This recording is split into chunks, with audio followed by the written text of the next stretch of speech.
Hello बच्चों, कैसे हैं आप सब लोग। उम्मीद है आप सब लोग खैरियत से होंगे बच्चों। तो बच्चों हम लोग अभी स्टडी कर रहे हैं अपना unit 3 matters and non metals, और उसमें हम तकरीबन 80% 85% अपना हम सिलेबस कंप्लीट कर चुके हैं। एक दो टॉपिक और बचे, उनको भी करा देंगे इंशाल्लाह ताला।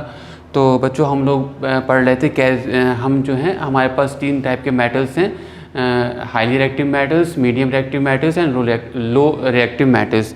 तो बच्चों हमने अभी देख लिया extraction of low reactive metals, हम लोग स्टडी कर चुके हैं कैसे हम एक्सट्रैक्ट करते हैं लो रिएक्टिविटी मेटल्स को। और हम क्या स्टडी कर चुके हैं मीडियम रिएक्टिव, जो मीडियम रिएक्टिव मेटल्स हैं जो रिएक्टिविटी सीरीज़ में मैंने जो बताई थी उसमें जो बीच में आते हैं उनको हम स्टडी कर चुके हैं कैसे एक्सट्रैक्ट करते हैं बच्चों। अब हम पढ़ेंगे extraction of high reactive metals. तो मैंने हेडिंग डाली है extraction of high reactive metals, ठीक है। जैसे सोडियम हो गया, पोटेशियम हो गया, कैल्शियम हो गया, मैग्नीशियम हो गया।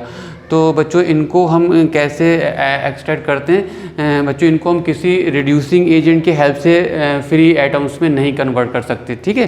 जैसे हम देख रहे थे कि हमारे पास मीडियम रिएक्टिव मेटल्स थे, हम उनके ऑक्साइड को with the help of reducing agent like carbon, aluminium metal में रिड्यूस कर दे रहे थे, ठीक है। लेकिन इनको नहीं कर पाएंगे क्योंकि इनके बीच में जो होता है बहुत ही स्ट्रॉन्ग एक आयोनिक बॉन्ड होता है, ठीक है। मैं पढ़ाऊँगा आयोनिक बॉन्ड भी। तो बच्चों इन मेटल्स को हमें रिड्यूस करने के लिए, यानी इन मेटल को फ्री करने के लिए इनकी क्लोराइड या इनकी ऑक्साइड में से इनको जो अगर हमें फ्री मेटल चाहिए, जैसे सोडियम है या कैल्शियम है या अल्मोनियम है, तो इनको फ्री फॉर्म में लाने के लिए, यानी इन रिएक्टिव मेटल्स को एक्सट्रैक्ट करने के लिए हमें इलेक्ट्रिसिटी की हेल्प लेनी पड़ेगी, ठीक है। तो हम with the help of electricity reduction करेंगे इनका, ठीक है। तो देखिए क्या है हमारा यहाँ पर, मैंने वो लिख भी दिया है extraction of highly reactive metals. देखिए the highly reactive metals like potassium भी हमारा हाई रिएक्टिव है और सोडियम भी, यानी ये हमारे जो है टॉप पे आएंगे रिएक्टिविटी सीरीज़ पे, जो टॉप पे हमारे एलिमेंट्स आ रहे हैं, ठीक है। तो वो हमारे हाईली रिएक्टिव होते हैं, potassium, sodium, calcium, magnesium, aluminium at the top of the activity series कह लिए, रिएक्टिविटी सीरीज़ कह लिए, एक ही बात है।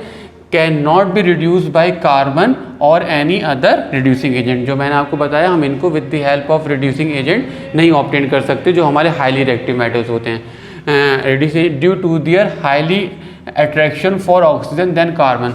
तो इनकी जो ऑक्साइड्स होती हैं, मतलब इनमें और ऑक्सीजन में ज़्यादा अट्रैक्शन होता है इनके ऑक्साइड में देन कार्बन। तो जाहिर सी बात है जब ज़्यादा स्ट्रॉन्ग फोर्स है उनके बीच में देन कार्बन, तो कार्बन ऑक्सीजन को नहीं रिमूव कर पाएगा इनमें से, ठीक है।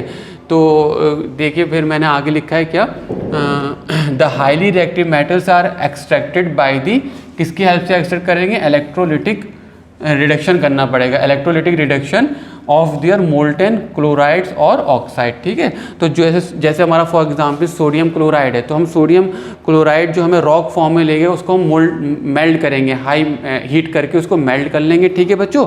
और जब हम उसको मेल्ट करेंगे तो उसकी जो मेल्टेड फॉर्म होगी उसके अंदर हमारे पास Na+ होगा और Cl- होगा, ठीक है। और हम एक एक्सपेरिमेंट भी करते हैं, कंटेनर में लेके मोल्टेन सोडियम क्लोराइड को हमने डाल दिया, उसके अंदर हम 2 इलेक्ट्रोड लगा देंगे। इलेक्ट्रोड एक को हम पॉजिटिव रखेंगे, एक को हम नेगेटिव रखेंगे, ठीक है बच्चों। तो नेगेटिव मैंने यहाँ पे लिख भी दिया है पूरा, अभी समझाऊंगा ये भी।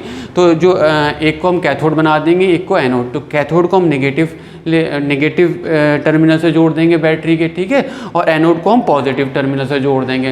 तो जो हमारी कैथोड होगी, फिर से बता रहा हूँ कि मोल्टेन जो हमारे पास, जैसे फॉर एग्जांपल सोडियम क्लोराइड है, तो सोडियम क्लोराइड में से हम सोडियम मेटल निकाल सकते हैं। तो मैंने क्या बताया, with the help of electricity हम इसको लेंगे, ठीक है। रिडक्शन जो करेंगे सोडियम आयन का सोडियम मेटल में किसकी हेल्प से करेंगे, इलेक्ट्रिसिटी के।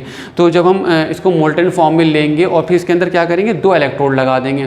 और एक इलेक्ट्रोड को आप नेगेटिव टर्मिनल से ऐड कर दिए बैटरी के, और एक इलेक्ट्रोड को आप पॉजिटिव टर्मिनल से ऐड कर दिए। जिसे नेगेटिव टर्मिनल से अटैच करेंगे उसको हम कैथोड बोलेंगे, और जिसे पॉजिटिव से करेंगे उसको एनोड बोलेंगे, ठीक है।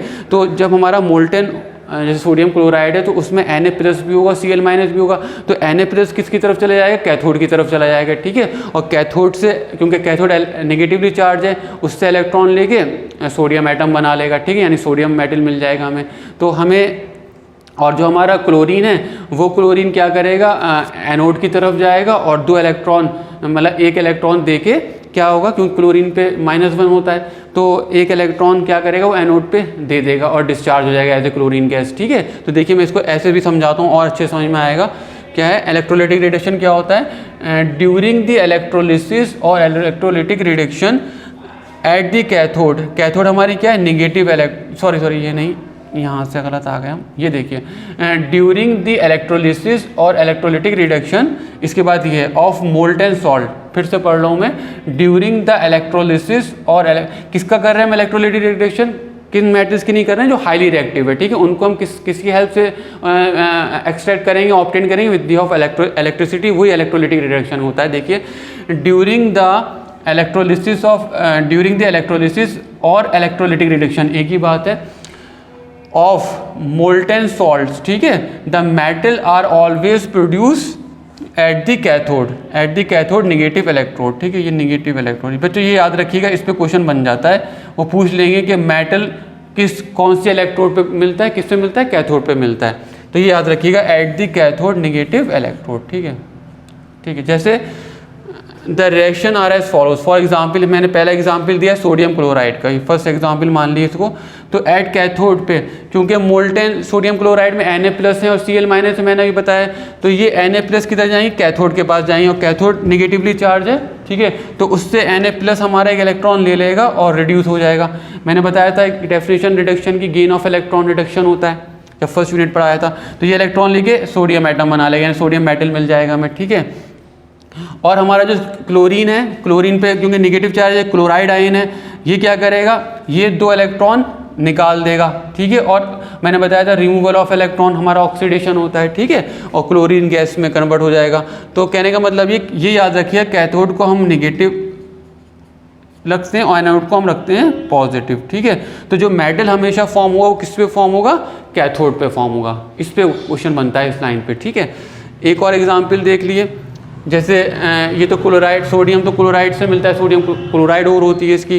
जैसे ये अल्युमिनियम हम किससे निकालते हैं, अल्युमिनियम ऑक्साइड से लेते हैं। तो एट कैथोड देखिए, फिर कैथोड ये पॉजिटिव चार्ज है और कैथोड हमारी निगेटिवली चार्ज है, तो ये पॉजिटिवली चार्ज निगेटिव इलेक्ट्रोड की तरफ भागेगा। ठीक है, और वहाँ कैथोड से 3 इलेक्ट्रॉन लेके अल्युमिनियम मेटल बना लेगा, तो ये आपका क्या हो गया, रिडक्शन हो गया।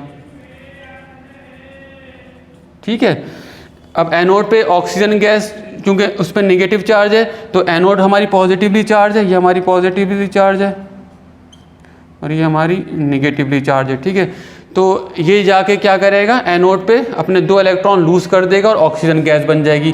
तो क्योंकि 1 पे 2 होते हैं, तो अगर हमें 2 बनाने हैं, हमें ऑक्सीजन क्यों डायटोमिक होता है ऑक्सीजन हमारा, खाली O की फॉर्म में नहीं रहता, हमेशा O2 की फॉर्म में होता है, तो हमें ये क्या करेगा, 4 इलेक्ट्रॉन इसे निकालना पड़ेगा ये मॉलिक्यूल बनाने के लिए ऑक्सीजन का। ठीक है, तो बच्चों ये आपका क्या हो जाएगा, ऑक्सीडेशन हो जाएगा।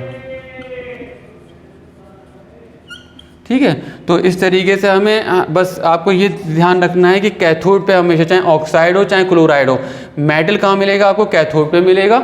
ठीक है, और इस केस में क्लोरीन गैस कहाँ निकल रही है, एनोड पे, और यहाँ पे कौन सी गैस प्रोड्यूस हो रही है, ऑक्सीजन गैस हो रही है, वो भी एनोड पे हो रही है। तो ये बस आप ध्यान रखिए, कैथोड पे ही हमारे जब हम इलेक्ट्रोलाइटिक रिडक्शन करते हैं अपने हाईली रिएक्टिव मेटल्स का, तो मेटल हमें कहाँ मिलेंगे, कैथोड पे मिलेंगे, क्योंकि कैथोड हमारा निगेटिवली चार्ज होता है और मेटल पे हमेशा पॉजिटिव चार्ज होता है। और जो गैस है हमारी, क्लोरीन हो चाहे ऑक्सीजन हो, वो हमारी एनोड पे जाएगी, क्योंकि ये निगेटिवली चार्ज है, तो ये हमेशा पॉजिटिव की तरफ जाएंगे। ठीक है बच्चों, तो इसको बच्चों आप पॉज करके नोट कर लिए, और कोई चीज़ क्लियर ना हो तो मुझसे आप व्हाट्सअप करके पूछ लीजिएगा। ठीक है, वैसे क्लियर हो गया होगा।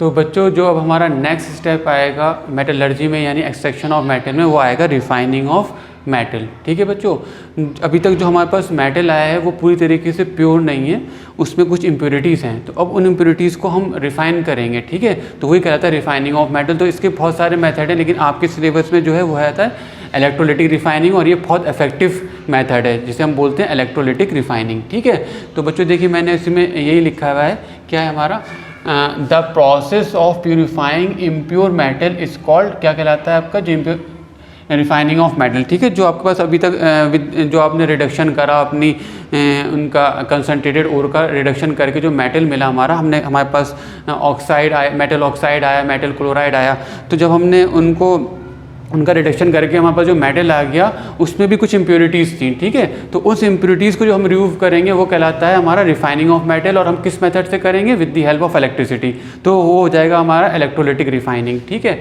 तो वही लिखा मैंने, the process of purifying impure metal is called refining of metals. Electrolytic refining क्या है? जो मैंने अभी बताया, the most important and most widely use method for refining impure metal is electrolytic refining. कौन सी हो गई? इलेक्ट्रोलिटिक रिफाइनिंग हो गई आपकी, ठीक है बच्चों। With the help of electricity करेंगे, ठीक है। बहुत सारे मेटल्स हैं हमारे, many metals like copper, zinc, tin, lead, nickel, silver etcetera, gold are refined करते हैं हम इलेक्ट्रोलिटिकली, ठीक है। For the refining of an impure metal by electrolysis. अब हमें इसमें क्या करना पड़ेगा बच्चों? जिस मेटल को हम रिफाइन कर रहे हैं तो हमें 2 इलेक्ट्रोड चाहिए होंगे, ठीक है। तो एक इलेक्ट्रोड तो हम बनाएंगे इम्प्योर मेटल की चीज़ उसकी जिसमें इम्प्योरिटी मिली हुई है, और एक इलेक्ट्रोड हम बनाएंगे कि जो प्योर मेटल है, ठीक है। जो इम्प्योर मेटल है उसकी हम थोड़ी थिक मोटी इलेक्ट्रोड बनाएंगे, ठीक है। और जो हमारे पास प्योर मेटल उसकी हम पतली यानी थिन वो बनाएंगे, इलेक्ट्रोड बनाएंगे, ठीक है। तो देखिए मैंने लिख भी दिया है इसमें, a thick block of impure metal is made anode, ठीक है। दूसरा क्या है? अथिन, ये थिक था, ये थिन है, पतली। Strip of pure metal is made cathode. अभी मैं इसको एग्जाम्पल से भी समझाऊंगा। अच्छा, जिस मेटल को आप प्यूरिफाई कर रहे हैं उसी का हम सॉल्ट भी लेते हैं, ठीक है। हम अपने टैंक में, अभी मैं समझाऊंगा, ये टैंक के अंदर जिस मेटल को आप प्यूरिफाई कर रहे हैं उसी का सॉल्ट, जैसे कॉपर को प्यूरिफाई करेंगे तो कॉपर सल्फेट ले लेंगे, ठीक है। जैसे ये a water soluble salt of metal to be refined, किसका ले रहे हैं? जिस मेटल को हम रिफाइंड कर रहे हैं इज टेकन एज इलेक्ट्रोलाइट लेंगे हम, ठीक है। जैसे मैंने एग्जाम्पल समझाया, for example electrolytic refining of copper, ठीक है। तो ये हमारा टैंक है, ठीक है। टैंक के अंदर हमने क्या करा बच्चों? ये CuSO4 सोल्यूशन इसके अंदर फिल कर दिया, कॉपर सल्फेट सोल्यूशन कर दिया, और इसको हम थोड़ा सा एसिडिफाइड कर देते हैं with the help of sulphuric acid डाल देते हैं, ये थोड़ा एसिडिफाइड हो जाता है, ठीक है। अब हमने क्या करा, जब ये सोल्यूशन में है बच्चों तो इसके अंदर हमने 2 इलेक्ट्रोड रखी, ठीक है। ये हमारी एनोड हो गई और ये हमारी हो गई कैथोड। मैंने लिख दिया है इम्प्योर कॉपर एज एनोड, और ये थोड़ी हमारी थिक होती है, मोटा बनाते हैं हम इसको, ठीक है। और यहाँ पे लिखा है मैंने प्योर कॉपर एज कैथोड, ये हमारी पतली है, थोड़ी प्योर कॉपर की बना ली हमने, ठीक है। और ये मैंने लिख दिया CuSO4 सोल्यूशन, ठीक है बच्चों। और जब सोल्यूशन होगा जाहिर सी बात है CuSO4 का, तो इसमें क्या होंगे? Cu2+ आयन भी हो जाएंगे, कॉपर आयन होंगे, और सल्फेट आयन होंगे, CuSO4 2-, SO4 2-। तो इसके ये जो सोल्यूशन है इसमें किसके आयन है? हमारे कॉपर के और सल्फेट के आयन है, ठीक है बच्चों। देखिए अब कैसे हम इसको करते हैं। सबसे पहले हम क्या करेंगे? इलेक्ट्रोलिटिक रिफाइनिंग ऑफ कॉपर में take acidified copper sulphate solution as electrolyte, ठीक है, मैंने अभी बताया। फिर thick block of impure copper metal is made anode, thick block of impure copper metal is made anode, इसको हम एनोड बना देंगे, ठीक है। और नेक्स्ट क्या है? Thin strip of pure copper metal is made cathode, इसको हम कैथोड बना देंगे, ठीक है। इसमें हम बैटरी लगा देंगे, पॉजिटिव टर्मिनल को एनोड से जोड़ देंगे, नेगेटिव टर्मिनल को हम कैथोड से जोड़ देंगे, ठीक है बच्चों। अब देखिए क्या होगा, रिएक्शन कैसे होगा बच्चों? जैसे ही हम इसके अंदर इलेक्ट्रिसिटी पास कराएंगे, ठीक है, इस सोल्यूशन के अंदर, तो क्या होगा, इसमें जो ये पॉजिटिवली चार्ज हो जाएगी, ये निगेटिवली चार्ज हो जाएगी आपकी, यानी एनोड जो है, जो इम्प्योर कॉपर है की जो हमने बनाई है, इसके अंदर जो इम्प्योरिटी मिली हुई है कॉपर के साथ, ये पॉजिटिव चार्ज आ जाएगा, और जो प्योर मेटल यानी प्योर कॉपर है इस पर नेगेटिव चार्ज आ जाएगा, ठीक है बच्चों। और सोल्यूशन में जो है हमारे कॉपर आयन भी है, सल्फेट आयन भी है, तो क्या होगा, कॉपर आयन जो है कैथोड की तरफ मूव करना शुरू हो जाएंगे, ठीक है। और यहाँ पर आकर क्या करेंगे ये अपने यहाँ से इलेक्ट्रॉन लेंगे और कॉपर एटम बना लेंगे, यानी कॉपर मेटल यहाँ पर आके डिपॉजिट होना शुरू हो जाएगा, ठीक है। और इस पर क्या होगा, इसमें जो होगा हमारा, इसमें कॉपर भी है, इसमें भी कॉपर है, इसमें जो होंगे कॉपर एटम वो 2 इलेक्ट्रॉन यहाँ लूज कर देंगे और कॉपर आयन में कन्वर्ट हो जाएंगे, यानी कि कॉपर आयन इधर जाना शुरू हो जाएगा, ठीक है, 2 इलेक्ट्रॉन यहाँ रह जाएंगे और कॉपर Cu2+ आयन इसमें जाना शुरू हो जाएगा और फिर इससे इसकी तरफ जाएगा। जैसे आयन बनेगा फिर आयन इधर जाके कॉपर एटम में कन्वर्ट हो जाएंगे, यहाँ से 2 इलेक्ट्रॉन ले लेंगे इससे, ठीक है, कैथोड से। तो क्या होगा, कुछ देर के बाद ये पतली होनी शुरू हो जाएगी, इसमें से कॉपर मेटल निकलता चला जा रहा है और डिपॉजिट कहाँ होता चला जा रहा है, कैथोड पे। तो ये थिक होती चली जाएगी आफ्टर सम टाइम, तो ये पतली होती चली जाएगी और ये मोटी होती चली जाएगी, ठीक है, थिकर टू थिकर हो जाएगी, ये थिनर, ये थिनर हो जाएगी पतली और ये मोटी होती चली जाएगी, थिक होती चली जाएगी, ठीक है। और हमें प्योर कॉपर मेटल हमें कहाँ मिल जाएगा, कैथोड पे मिल जाएगा, ठीक है बच्चों। तो देखिए मैंने लिख भी दिया है यहाँ पर कैथोड पे क्या रिएक्शन हो रहा है। कैथोड हमारी क्या है, जो प्योर मेटल की थी, फ्रॉम इलेक्ट्रोलाइट से ये जो Cu2+ आयन है इस पे जाएंगे और फ्रॉम इलेक्ट्रोलाइट ये लेंगे 2 इलेक्ट्रॉन, कहाँ से, इलेक्ट्रॉन फ्रॉम कैथोड, ठीक है। जब ये 2 इलेक्ट्रॉन ले लेगा तो क्या बन जाएगा, कॉपर एटम बन जाएगा, यानी कॉपर मेटल बन जाएगा। डिपॉजिट एट कैथोड, ये याद रखिएगा, मेटल कहाँ पे डिपॉजिट होता है, कैथोड पे। इस पे बेटा क्वेश्चन बना देते हैं, ठीक है। तो ये रिएक्शन तो हो रहा है आपका कैथोड पे। अब ये देखिए एनोड पे क्या हो रहा है, इसमें कॉपर एटम है, कॉपर मिला हुआ है इम्प्योरिटी के साथ, तो ये क्या करेगा, copper atom from impure anode क्या होगा, ये किस में कन्वर्ट हो जाएगा, कॉपर आयन में। 2 इलेक्ट्रॉन यहाँ छोड़ देंगे, पॉजिटिवली चार्ज है, 2 इलेक्ट्रॉन यहाँ लीव करके ये आयन की फॉर्म में सोल्यूशन के अंदर आ जाएगा और फिर इसके ऊपर चला जाएगा, यहाँ से कॉपर निकलता चला जाएगा और डिपॉजिट होता चला जाएगा इस पर। तो copper ion goes into electrolyte में जाएगा, यानी सोल्यूशन के अंदर आएगा इलेक्ट्रोलाइट में, और ठीक है, और 2 इलेक्ट्रॉन ये लूज़ कर देगा, ठीक है। इसने 2 इलेक्ट्रॉन लूज़ करे ना इसने, तो ये कॉपर आयन बन गया और 2 इलेक्ट्रॉन निकल गए, यहाँ पे रहेगा इस पर, ठीक है। तो मैंने लिख दिया है copper atom from impure anode, copper ion goes into electrolyte, ठीक है बच्चों, और इलेक्ट्रॉन गिवन टू एनोड, ये वाला इलेक्ट्रॉन किसको दे दिए, इसने एनोड दे दिए। तो बच्चों इस तरीके से क्या होगा, सारा जो हमारा कॉपर है इसमें से निकल आएगा और इस पे जाके सब जमा हो जाएगा, तो ये हमारी रॉड थिक हो जाएगी, मोटी हो जाएगी, ठीक है। और जो इम्प्योरिटीज़ हैं वो क्या होंगी, इसी के नीचे एनोड के नीचे यहाँ पे इकट्ठी हो जाएंगी, ठीक है। इम्प्योरिटीज़ यहाँ सेटल्ड हो जाएंगी, इम्प्योरिटीज़ एज एनोड मड, इसको हम बोलते हैं इम्प्योरिटीज़ एज एनोड मड, मिट्टी बोलते हैं एनोड, ठीक है।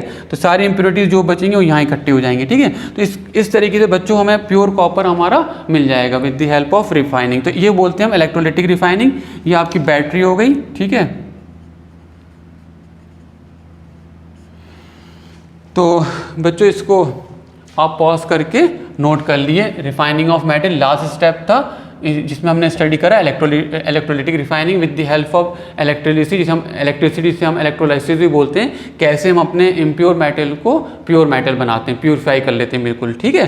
तो आप इसको नोट कर लें और बच्चों कोई कन्फ्यूजन हो तो आप मुझसे डिस्कस कर लीजिएगा। तो बच्चों आपने अभी देखा कैसे हम अपने मेटल को एक्सट्रैक्ट करते हैं, ठीक है, ओर में से, और एक्सट्रैक्शन ऑफ मेटल्स को हम बोलते हैं क्या, मेटलर्जी, ठीक है। तो बच्चों अभी एक समरी आ जाएगी आपके स्क्रीन पे, तो उस समरी को भी आप अपने कैसे हमने शुरू से लेकर आखिर तक मेटल को ओर से निकाल के कैसे हमने प्योर मेटल ऑब्टेन किया है, ठीक है। तो उस समरी को भी आप लोग अपनी कॉपी में नोट कर लीजिएगा। अच्छा बच्चों, अब एक्सट्रैक्शन ऑफ मेटल्स तो हमारा कंप्लीट हो गया, हमने तीनों स्टेप्स स्टडी कर लिए अच्छे से। अब हमारा न्यू टॉपिक स्टार्ट होगा, वो होगा कोरोजन, ठीक है। तो आप लोगों ने छोटी क्लास में ही पढ़ा होगा, सभी लोग फेमिलियर होंगे कोरोजन से। आपको पता है कि कोई भी हम अपना ऑब्जेक्ट आयरन का या मेटल का अगर हम ओपन सरफेस में रख देते हैं तो कुछ दिनों के बाद उस पर एक रस्ट आ जाता है, यानी जंग लग जाता है, ठीक है।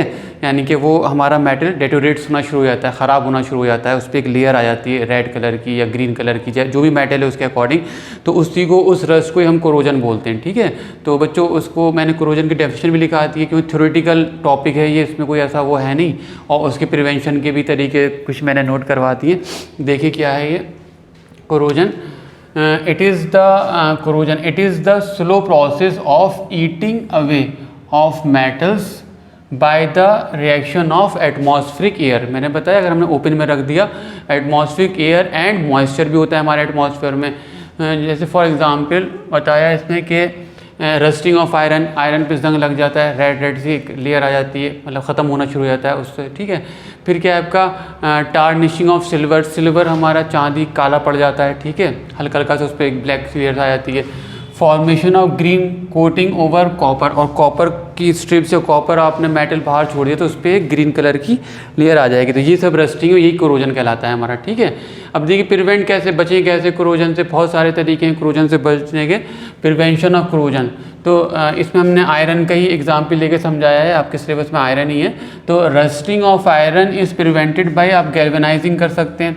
गैल्वेनाइजिंग क्या होता है, जो भी आयरन के जो ऑब्जेक्ट्स हैं आप उसको मोल्टेन जिंक में क्या करते हैं, डिप करके रख देते हैं, ठीक है। उसके ऊपर एक जिंक की लेयर आ जाती है जिससे फिर आपका जो भी ऑब्जेक्ट है उस पर रस्ट नहीं आता, ठीक है, कोरोजन से बच जाता है। अभी मैंने लिखवा भी दिया है। तो क्या है, rusting of iron is prevented by galvanising, by making alloy बनाते हैं हम, ठीक है, एक मेटल से दूसरे मेटल में मिला के, या आप उन ऑब्जेक्ट से पेंटिंग कर दिए, ग्रीसिंग और ऑयलिंग कर दिए, ठीक है, ऑब्जेक्ट्स के ऊपर, and tin plating and Chrome plating. तो ये सब तरीके जिससे हम अपने ऑब्जेक्ट को कोरोजन से बचा सकते हैं, ठीक है। तो देखिए गैल्वेनाइजेशन क्या है, वही है, it is the process of coating iron and steel object with a thin layer of zinc. मैंने बताया जिंक का जो मोल्टन जिंक होता है उस पर हम इसको क्या करते हैं, डिप कर देते हैं इन ऑब्जेक्ट्स पे। तो उस पर, तो इससे हमारा क्या होता है, हमारे जो ऑब्जेक्ट हैं आयरन स्टील, उन पर कोरोजन नहीं होता है, जंग नहीं आता, ठीक है। फिर एलॉइंग भी आप लोगों को पता ही है क्या, it is the method of improving the properties of metal by mixing the metal with another metal और नॉन मेटल्स, ठीक है। तो एलॉय बन जाता है 2 या 3 मेटल्स को मिला के हम, इससे क्या होता है, हमारा जो मेटल सिंगल है उसकी प्रॉपर्टी बहुत इंप्रूव हो जाती है। जैसे देखिए एलॉइंग ऑफ आयरन, तो प्योर आयरन जो होता है हमारा, क्या लिखा है मैं पढ़ के बता दे रहा हूँ, pure iron is very soft and stretch easily, ठीक है, व्हेन हॉट। जो प्योर आयरन है वो हमारा क्या है, जब हॉट होता है तो इतना हार्ड नहीं होता, जितना हम इसके अंदर कुछ मिक्स कर देंगे तो हो जाएगा, ठीक है। तो it is mixed with a small amount of carbon about 0.05, ठीक है, उससे क्या होगा, ये हार्ड हो जाएगा। तो मैं लिखा आगे, and it become hard and strong. And when iron is mixed with, इसे थोड़ा सा याद रखिएगा, ये इंपॉर्टेंट है, when iron is mixed with निकल एंड क्रोमियम, तो हमें क्या मिलता है, स्टेनलेस स्टील मिलती है। तो पूछ लेते हैं स्टेनलेस स्टील में क्या क्या है, कौन कौन से मेटल होते हैं हमारे, निकल होता है, क्रोमियम, आयरन, निकल और क्रोमियम को मिला के हमारा स्टेनलेस स्टील मिलता है। इस option which is a hard and does not rust. Stainless steel आपको पता है बहुत हार्ड होता है, उस पर जंग भी नहीं आता, रस्ट नहीं लगता, ठीक है। और ये ग्रीसिंग और ऑयलिंग तो आप लोगों को पता ही है, जितने भी आपके आयरन ऑब्जेक्ट्स हैं अगर आप उसके ऊपर पेंटिंग कर दें, ठीक है, या ऑयल लगा दें या ग्रीस लगाते हैं तो वो भी आप उससे भी रस्ट से बचा सकते हैं। तो rust is prevented when we apply grease और oil on the surface of object made of iron, ठीक है बच्चों। तो आप इसको पॉज करके नोट कर लिए, तो ये आपका कोरोजन भी कंप्लीट हो गया। तो बच्चों देखिए कोरोजन के बाद हमारा एक और नेक्स्ट टॉपिक आता है इसी यूनिट में, मेटल्स एंड नॉन मेटल्स में एलॉय, ठीक है। तो बच्चों इससे भी आप शायद थोड़े बहुत फेमिलियर होंगे। तो कोरोजन और एलॉय थ्योरेटिकली हैं, ये हमें पता है इनके बारे में, लेकिन फिर भी मैंने हो सकता है कुछ पूछते हैं, छोटा मोटा क्वेश्चन बन जाए इसमें से, तो इस वजह से मैंने दोनों पे एक शॉर्ट नोट्स आप लोगों के लिए बना दिए हैं। एलॉय पता है आपको, 2 या 2 मेटल्स के मिक्सचर को हम एलॉय बोलते हैं, ठीक है। और जो हमारा एलॉय बनता है उसका जो होता है आपका, उसकी जो प्रॉपर्टी होती है उस मेटल से अलग होगी, इसमें हम उसको मिलाते हैं, ठीक है। तो मैंने वही लिख दिया है इसमें, देखिए N alloy is a homogeneous mixture of 2 और मोर मेटल्स, ठीक है। 2 और मोर मेटल्स का हो गया, मेटल या नॉन मेटल का भी हो सकता है, वो भी लिख दिया मैंने, और a metal and a non metal. तो एलॉय क्या है, सिंपली हमारा एक होमोजीनियस मिक्सचर है, मेटल दो या दो से ज़्यादा मेटल का, मेटल और नॉन मेटल के मिक्सचर को हम एलॉय बोलते हैं, ठीक है। अब देखिए इसमें कैसे बनता है ये, it is prepared by mixing metals in molten form. हम मेटल्स को लेते हैं, उन्हें मेल्ट करते हैं और उनको मिला देते हैं, उनका मिक्सचर बना देते हैं और फिर उसको ठंडा कर लेते हैं, तो क्या बनता है हमारा, एलॉय बन जाता है। मैंने लिखा है it is prepared by mixing the metal in molten form and then cooling the mixture, उस मिक्सचर को आप कूल कर लेंगे तो हमारा एलॉय प्रिपेयर्ड हो जाएगा।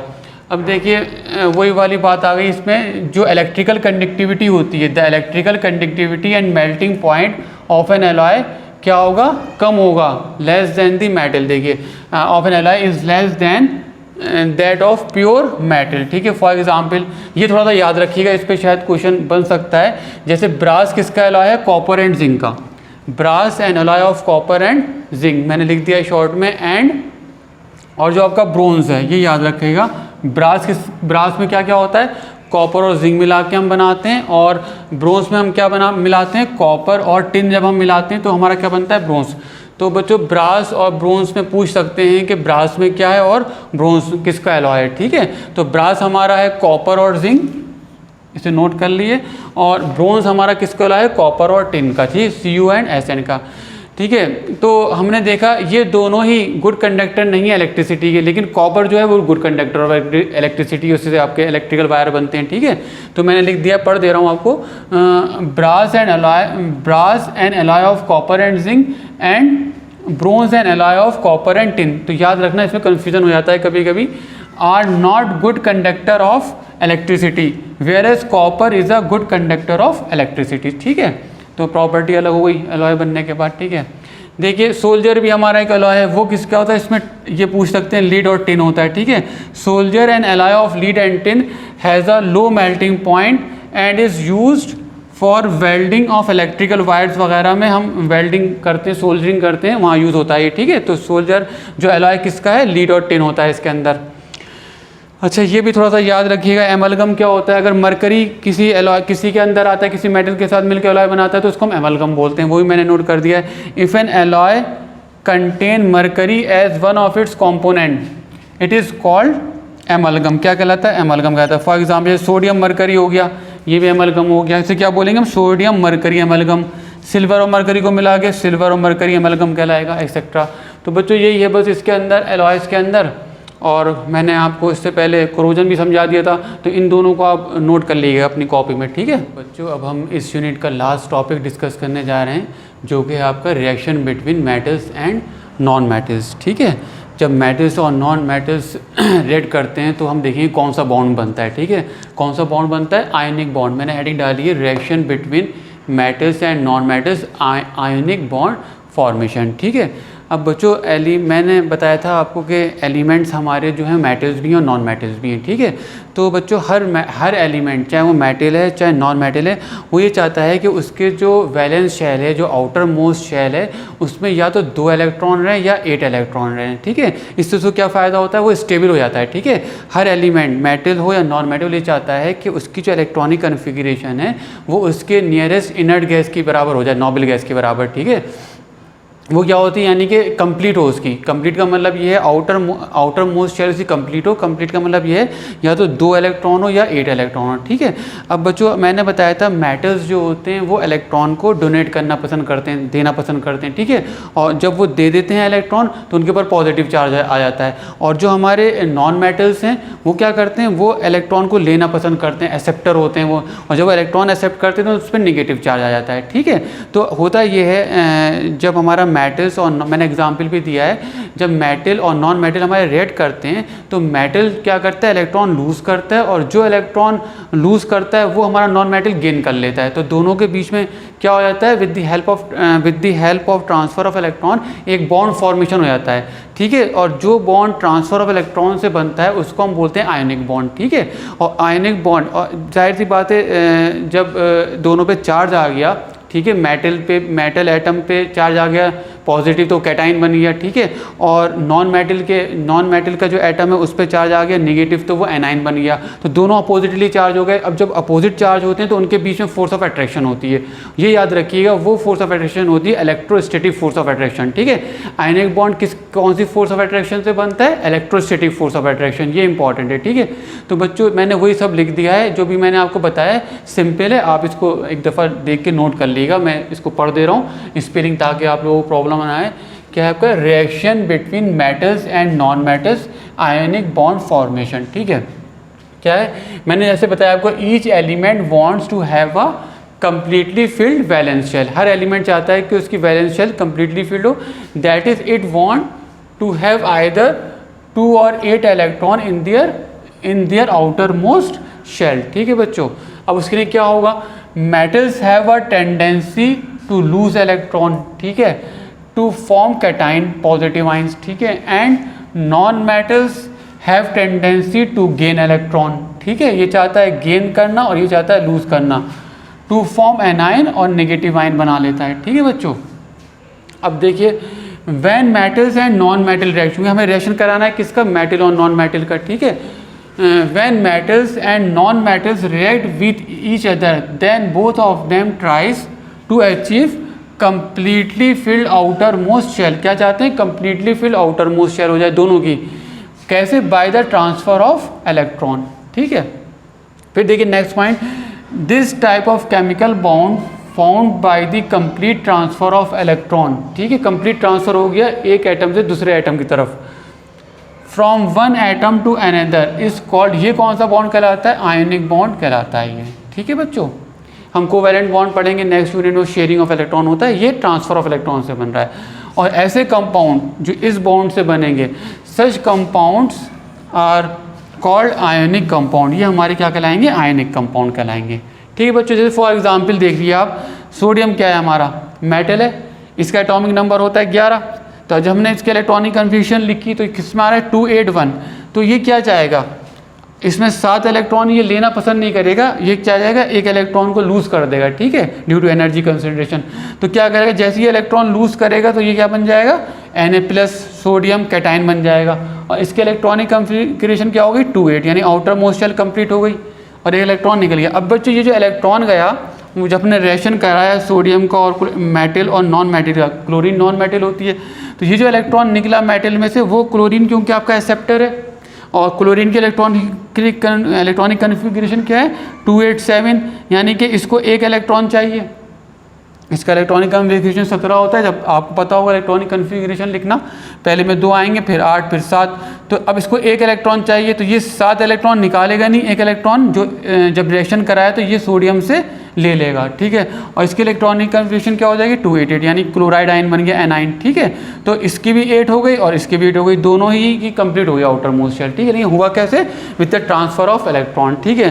तो बच्चों इसी को मैंने ऐसे यहाँ पे भी शो कर दिया, ये आउटर मोस्ट शेल दिखा दी, एक इलेक्ट्रॉन है, इसके आउटर मोस्ट शेल में कितने हैं, कितने थे 7 हैं, तो ये इलेक्ट्रॉन इधर आ जाएगा तो इसके 8 हो जाएंगे, और इसमें से इलेक्ट्रॉन निकल जाएगा तो इसमें भी 8 रह जाएंगे, ठीक है बच्चों। और इसी चीज़ को हम ऐसे भी लिख सकते हैं Na+ और इस पे माइनस आ जाएगा, या आप ऐसे लिख लीजिए Na+Cl-, या ऐसे लिख लीजिए, एक ही बात है, सोडियम क्लोराइड, ठीक है बच्चों। ये बच्चे लास्ट में नोट डाल के लिख लीजिएगा, इंपॉर्टेंट पॉइंट है मुझे लगा। Na+ एंड बन तो अब तो इनके ऊपर चार्ज आ गया, तो ये पॉजिटिवली चार्ज हो गया, नेगेटिवली चार्ज हो गया, अब दोनों में फोर्स ऑफ अट्रैक्शन हो जाएगी, ठीक है। तो Na+ and Cl- ion being oppositely charge attract each other and held by strong, ये याद रखिए कौन सी होती है ionic bond, electrostatic force, held by strong, एक दूसरे को ये हेल्ड करे रहेंगे, पकड़े रहेंगे, किस फोर्स से, strong electrostatic force of attraction to exist as a sodium chloride compound की फॉर्म में रहेंगे, ठीक है बच्चों। तो बच्चों ये आपका लास्ट टॉपिक था, और अगर एक आध पॉइंट मुझे मिला और आप भी देखिएगा, अगर कुछ मिस हो रहा हो तो मुझे बता दिएगा।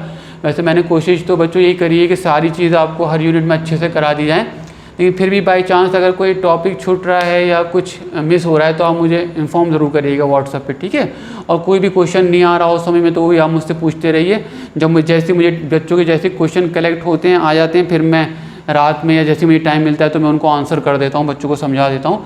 तो बच्चों बस यही है, लास्ट में कोशिश यही रही है कि सब कंप्लीट हो जाए, लेकिन फिर भी अगर कोई चीज़ मिस हो रही होगी तो मैं आप लोगों को व्हाट्सअप कर दूंगा, ठीक है। वैसे कंप्लीट ही हो गया है, अब क्वेश्चंस बचे हैं तो मैं आपको इसी जो वीडियो भेजेंगे तो इसकी एंड में मैं आपको लास्ट ईयर क्वेश्चंस भी सेंड कर दूंगा, तो आप उनको सॉल्व करके मुझे बताएं, फिर एंड में मैं उसका आंसर भी बता दूंगा, ठीक है बच्चों। Okay, thank you.